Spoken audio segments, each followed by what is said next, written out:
across the UK. Overnights with Paul Ross.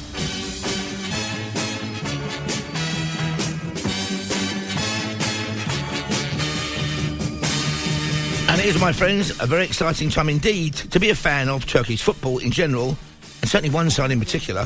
Galatasaray are close to pulling off an absolutely extraordinary transfer deal, and of course, the special one is there. Big news coming out of Chelsea. We've spoken about Victor Osimhen and how desperate they've been to bring him to the football club. No breakthrough, we're told, in negotiations between Chelsea and Victor Osimhen. We know they've had a contingent over in Italy trying to get that deal done, trying to agree personal terms. At the moment, that deal looks to be off. Some breaking news and a surprise transfer here on Talksport. We're hearing that Victor Osimhen is going to be moving to Galatasaray in Turkey. Consequences for me are very simple.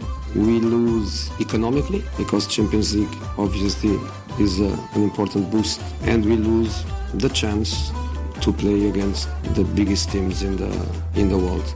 But we would never win the Champions League. We would never reach the Champions League final. Jose Mourinho there speaking slightly in a melancholy fashion after his side, Fenerbahce, failed to qualify for the Champions League. But first let's speak to our Turkish football expert, Ahmed Bob Turgut, about Victor Osimhen leaving Napoli and joining Galatasaray. Good morning, Ahmed. Thank you very much for doing this for us. So, it didn't work out for former Crystal Palace winger Wilfried Zaha at Galatasaray. He's now gone to Lyon. This is a wild, very ambitious transfer. How likely do you think it is that that Osimhen will be going to Turkey, to Galatasaray? Well, good morning, first of all. Good morning to everyone across the board, across the world. Paul, nice to be on your program again. Great to have you on board again. Thank you. This is the biggest surprise transfer news. It hit the world media yesterday when everyone found out that Osimhen was going to Galatasaray. It was a surprise for me, and it was a surprise for a lot of people around the world. Now, the background of this transfer, he was not happy at Napoli, and then he was not happy with his manager, his agent, and then the man that handles all the transfers for Galatasaray, George Gardi, walked in with Galatasaray officials and made a deal. While this deal was going on, Fenerbahce, the specials ones, the Mourinho's team, Fenerbahce was also making calls to Napoli too. So that did not happen. They got him on the plane yesterday, 4 a.m. in the morning, between 3 and 4 p.m. Istanbul. There were at least 3,000 people at the airport. Wow. Watch him and doing his cheering with Galatasaray fans. Now, I want to say something. The roller coaster motions for Galatasaray fans in 2 weeks, from bad to worst, and it came to a great feeling yesterday when Osimhen came to Istanbul. Now, that's on a loan. That's a lot of money Galatasaray is going to pay. But I think it's just going to be a hub for Osimhen until January, when he's thinking about moving into some other big teams in Europe. Now, we often hear about, I know how passionate Turkish football fans are. A very good friend of mine's Turkish, and he's bonkers for Fenerbahce. And, it makes my West Ham support look possibly lightweight. And we also know that at times, some teams from abroad have been given very rough receptions indeed by the fans. Lots of barracking, lots of kind of protests on it. What's the game like, though, on the pitch over there in Turkey? Is it a more physical game than maybe he's used to, than Osimhen is used to, do you think? Is it more like the Premier League, for example, the style of play, the attack of play, and sometimes the physicality of the play, Ahmed? Let me tell you about the physical matches going on. Only we're into fourth weekend, and we have Immobile from also Italy. They have racked this guy, also Icardi too. Icardi is injured. He's out with at least 3 to 4 weeks with Galatasaray. Now, that's one of the reasons why Galatasaray got him on a loan. But the thing is, you got Michy Batshuayi. Now, those 3 forwards, it's going to cost somewhere around 40 million euro for Galatasaray. So that is a lot of moolah for a Turkish team that has not made it to a Champions League back-to-back second year. So, that's what I'm saying. After Fenerbahce, Galatasaray went down the hill to Europa League. And I don't understand these kind of transfers after losing out, not going to a Champions League and getting players. It is mind-boggling. I mean, the money we're talking about in Turkish terms, it must be a lot of money then, is it? I mean, this is a lot of money, yeah. You think. And these clubs are in debt big time. And what kind of, I mean, are they, obviously, when they compete in Europe, they're governed by UEFA in that sense. When is the transfer window actually shut in Turkey then, Ahmed? Well, the Turkish Football Federation, new elected president, extended the transfer deadline until September 13th. That is why that these things happening. As a matter of fact, as we talk, Fenerbahce and Galatasaray still looking for a couple players to put them on the roster, but it is going to be hard for them because there's too many players that will come. Galatasaray has a problem in midfield. They also have a problem on the defense. So, and they will have, when you have a lot of superstars on the team, especially playing forward, players like Osimhen, Vicardi, when he gets back, and Michy Batshuayi, I'm sure Michy Batshuayi is not happy to see Osimhen coming to Galatasaray. Morning, Bob. It's Kane here. I want Fenerbahce to win the league because the special one is there. And he's already caused quite a stir, isn't he? I think he got sent off in his first game in charge, and he's already come out with his brilliant, famous line, "I cannot speak. If I speak, I'm in big trouble," because he wasn't happy that they didn't reach the Champions League. Was that a failure already, or is it all about just winning the league and ending that 10-year drought for Fenerbahce?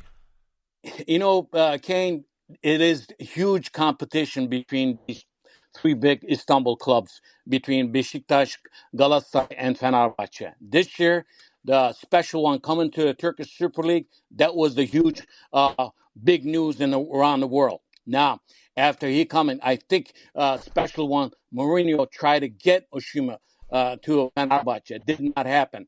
And he has a player like many stars, Yusuf and Nesri, but he's not starting yet. He's not 100%. So while after end of the week 4, Fenerbahce is on top of the Turkish Super League with one game, because Beşiktaş had a bye and Galatasaray did not play because of the European competitions. With the busy schedule coming up in the Europa League, playing in the 36 teams league, and plus playing in the Turkish Super League and Turkish Cup matches, and I think it's going to be hard for these teams. And I think Mourinho, that's just the excuse, because he came to Fenerbahce to make this playoff matches and to go to the Champions League. He did not do that. Now, I think he's stalling time, and if he gets a couple players, he's looking for a couple players on the roster before September 13th. So if he doesn't get his players and Fenerbahce does not stay on top and the things go south, and you might see Mourinho kicking some butts before he lives. And let me ask you this finally, Ahmed, and thank you very much for your time this morning. Great to have you back on the programme. There's Ahmed Bob Turgut there.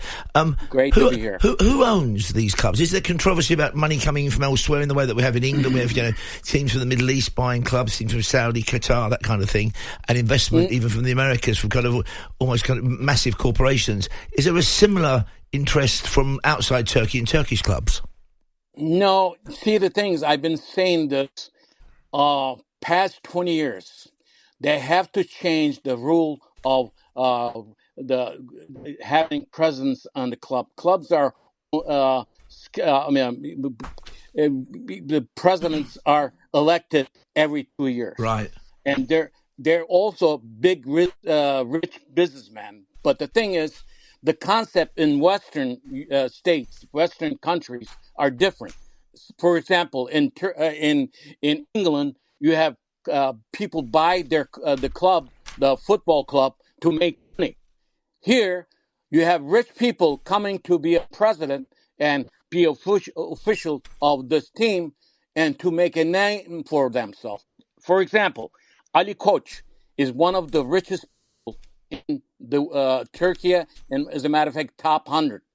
And he has a lot of big companies in Turkey and all over the world. But the thing is, he's very young, and his father has a lot of money, but his diehard team is Fenerbahçe. Last 6 years or 4 years, he has not won a championship. And Fenerbahçe and all other teams has to change this. I think there's going to be a 1 point. I've been saying this on my podcast all the time. There's going to be 1 point already. The Turkish teams are bankrupt already. They are owned by banks. It's going to be one time.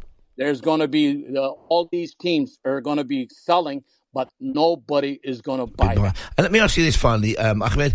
Tell us the name of your podcast, please. And if you care to, can you tell us which Turkish side you support? When I do my podcast, I leave my your objective, of course, yeah, absolutely, team. Of course, right.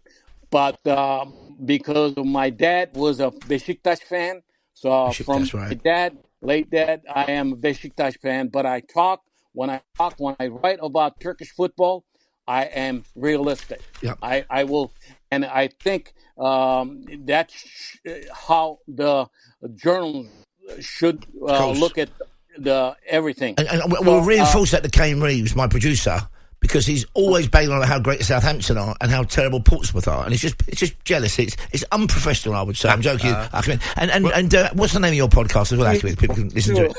What's it called? Yeah. So what's your podcast called, Ahmed? All right. You could at former X actually on X now at Turkish Soccer. Also visit my Turkish football, Turkish soccer page on Facebook. I'm also on Instagram. Just Google or search for Turkish soccer. You're of Turkish Delight. Thank you very much, sir. We'll have to catch up again soon, mate, because I'm going to make Paul groan here, but all roads lead to Southampton eventually, and our sister club, Göztepe, I think are doing pretty well after getting promoted. There you go, yes. Göztepe is owned by people from England. Yeah. That's why I said there are 3 clubs in Turkey right now, in Turkey. Part of the Southampton family. Businessmen. And I think Göztepe, Altınordu, we can name a couple other, are owned by individuals. They have to leave this old style financially, they have to be in better position. It's an international game with international money, and some of it's got to flow towards Turkey. We take your point, Ahmed. Great to have you back on the programme, matey. Thank you very much indeed. Ahmed, Bob, Turgut there, talking to me, Paul Ross, and to Kane Reeves, where all roads lead not to Istanbul or even Constantinople, but to Southampton. And the special one eventually. Of course. We're live till 5. Coming up next, though, some big anniversaries and some events in history that happened on today's date, the 4th of September.